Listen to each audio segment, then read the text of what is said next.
अस्सलाम वालेकुम एवरीवन। उम्मीद करती हूँ आप सब लोग खैरियत से होंगे। तो जो भी मेरे चैनल पर न्यू हैं वो प्लीज़ मेरे व्लॉग्स देखें और मेरे चैनल को सब्सक्राइब करें because I want your support. आपका एक लाइक और सब्सक्राइब मेरे लिए बहुत मायने रखता है। तो please do subscribe my channel. Don't forget to leave a comment below because I want to know your opinion. आज का व्लॉग मेरा स्टार्ट होता है नाश्ते से। So first of all good morning all of you. रात में खाने में काफ़ी लेट भी हो गया था और हैवी भी हो गया था, तो मैंने सोचा कि आज थोड़ा सा लाइट से नाश्ता करते हैं। तो मामा ने फालसे का जूस और मज़े का केक दिया है। ये वही केक है, मदर्स डे का केक। तो बस नाश्ता करते हैं, फिर मुझे बाज़ार निकलना है। पहले बैंक जाऊंगी और उसके बाद बाज़ार जाना है, शॉपिंग करनी है क्योंकि एक फ़ैमिली इवेंट है और वो इवेंट भी मैं आप लोगों के साथ ज़रूर शेयर करूंगी। तो प्लीज़ स्टे कनेक्टेड। बहुत ही अचानक ये इवेंट आया है और कुछ समझ नहीं आ रहा था कि क्या शॉपिंग करूँ, स्टिच ड्रेस लूँ या अनस्टिच लूँ।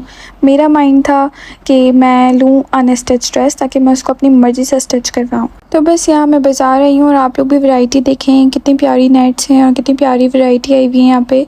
लेकिन स्टिच का ये मसला है कि परसों जैसे वेडिंग है लाइक 20 को, तो अब मुझे उससे पहले स्टिच करवाना है और कोई टेलर इतनी जल्दी लेगा नहीं। तो मैं बड़ी कंफ्यूज हो रही थी। एक टेलर से मैंने बात की थी कि इस तरह आप ड्रेस स्टिच कर दीजिएगा। Then finally he was agreed but the problem is कपड़ा।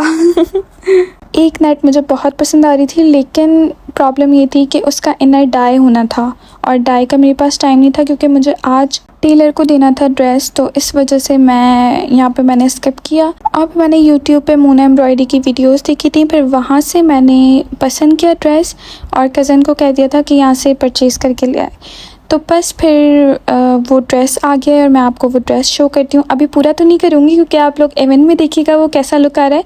अभी जस्ट मैं आपको दिखाऊंगी थोड़ा बहुत कि मैंने ये ड्रेस मंगवाया है। मैं आप लोगों को बता दूँ कि निका थीम है, so I want light colour, light theme. That's why I choose this colour. यहाँ से मैंने नील पेंट्स बाय की। तो अब चलते हैं ज्वेलरी की तरफ। यहाँ इतनी प्यारी वैरायटी थी और सबसे प्यारी बात यह है कि रीज़नेबल प्राइस में आपको सब अवेलेबल था। झुमकाज और modern earrings, western earrings, eastern earrings और मतलब टॉप्स वगैरह हर चीज़ अवेलेबल थी और बहुत प्यारे प्यारे थे।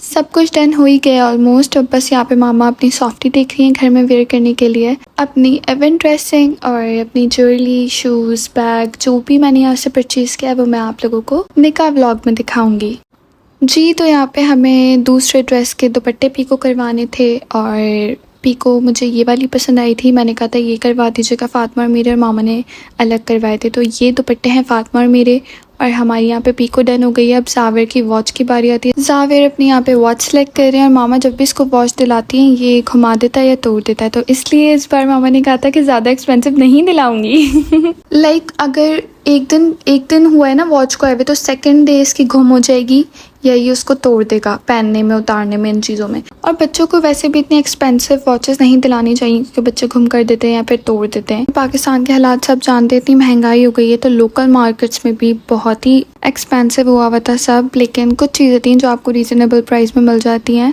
बहुत भूख लग रही थी तो घर आते हुए हम लोग लेकर आए समोसे और समोसे बहुत मज़े के थे, बहुत क्रिस्पी थे। तो बस ये खाए और ये खाने के बाद हम लोग निकले वॉक पे। और आज वॉक इतनी लेट हो गई क्योंकि बाज़ार में इतना टाइम लग गया था। वॉक तो वैसे भी मैं सुबह ही करती हूँ और घर के पास पार्क है, मैंने आप लोगों को बताया था अपने सेकंड व्लॉग में। कज़न ने कहा कि नहीं वहाँ चलते हैं, थोड़ा सा दूर है घर से लेकिन ज़्यादा दूर नहीं है, बिल्कुल कॉलोनी में ही है, हमारी सोसाइटी में ही है। तो हम लोग वहाँ वॉक करने गए। तो ये पार्क बहुत अच्छा लगा तो मैंने सोचा आपसे यहीं वॉक करने आऊँगी जी। तो अभी मुझे एक बात याद आई और मैंने सोचा कि आप लोगों के साथ ज़रूर शेयर करूँ। मैं जब भी शॉपिंग करती हूँ ना तो हर चीज़ को अच्छे से सर्च करके, हर शॉप पे विज़िट करके फिर जाके परचेज़ करती हूँ। तो आप लोग भी इस तरह किया करें क्योंकि शॉपकीपर्स बेवकूफ़ बना देते हैं। जो इतनी एक्सपेंसिव चीज़ नहीं होती ना उसको भी एक्सपेंसिव करके सेल करते हैं। स्टार्टिंग में जब मुझे शॉपिंग करनी नहीं आती थी ना तो मेरे साथ ऐसा हो चुका है, तो इसलिए बी केयरफुल। ये तो जस्ट मैंने टीनेजर गर्ल्स के लिए शेयर किया है। जो बड़ी वुमेन्स है लाइक मामाज है उनको तो शॉपिंग करनी बहुत अच्छे से आती है। मैं भी अपनी मामा से ही शॉपिंग करना सीखी हूँ।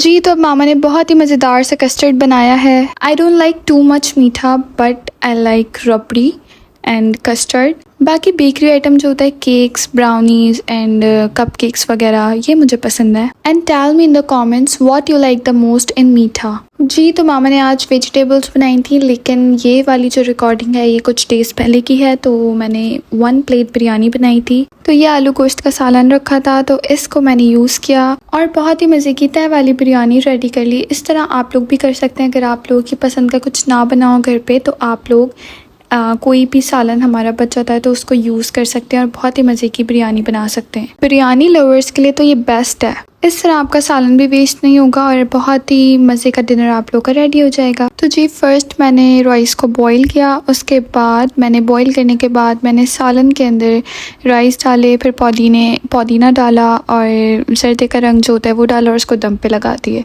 दम पे लगने के बाद आप लोग देख ही सकते हैं और टेस्ट में भी बहुत मज़े की थी। आप लोग ट्राई ज़रूर कीजिएगा और फिर मुझे बताइएगा कि आप लोगों का कैसा एक्सपीरियंस रहा। सो व्लॉग को यहीं एंड करती हूँ। Hope you like my vlog and please don't forget to like, share and subscribe my channel. Thanks for watching. Take care and Allah Hafiz.